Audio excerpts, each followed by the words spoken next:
कपिलवास्तू बौद्धविहार येथे माता भीमाई जयंती साजरी करण्यात आली। या निमित्ताने धार्मिक कार्यक्रमासह अन्य मनोरंजन कार्यक्रमाचे देखील आयोजन राणी निकाजे ग्रुप यांच्या वतीने करण्यात आले होते। या कार्यक्रमास प्रमुख पाहुणे म्हणून नवनिर्वाचित राष्ट्रवादीचे नगरसेवक नवनीत सिंग ओबेराय हे उपस्थित होते।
भायखळ्याच्या त्या छोट्याशा घरात नव्या संसाराची नवी स्वप्न विखुरत होती। रामजी सुभेदारांच्या शिस्तीत आणि मातोश्री मीराबाईंच्या मायेच्या सावलीत रमा या घरची लक्ष्मी होऊन आली। एका बाजूला साहेबांची अहोरात्र चाललेली ज्ञानसाधना आणि दुसरीकडे साऱ्या कुटुंबाचा गाडा ओढणारी रमाईंची संघर्षशील वृत्ती।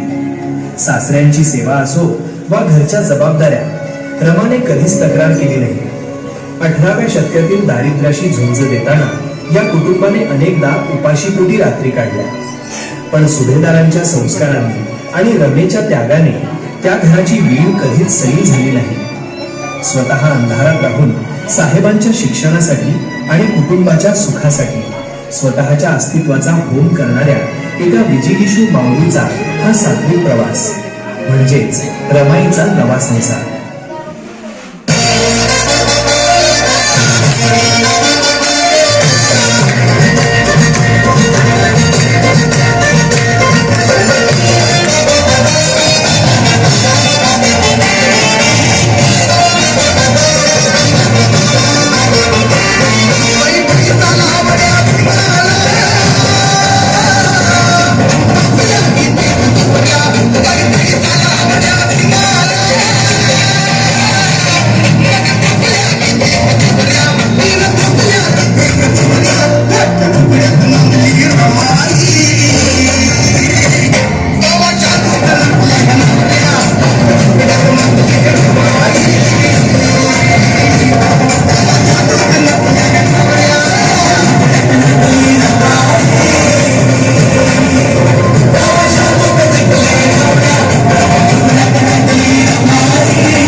कपिलवास्तू बौद्धविहार येथे भीमाबाई जयंती उत्साहात साजरी करण्यात आली। या निमित्ताने वार्ड प्रभाग क्रमांक 19चे नगरसेवक नवीन सिंग ओबेराय हे सुद्धा उपस्थित होते। कार्यक्रम मोठ्या उत्साहात साजरी करण्यात आला। हा कार्यक्रम यशस्वी करण्यासाठी अशोकराव मोरे, राकेश भालेराव, सुलोचना भालेराव, संध्या भालेराव, प्रांजली गायकवाड, विशाखा पवार, सर्व पवार परिवार, भालेराव परिवार उपस्थित होते बनसोडे बाई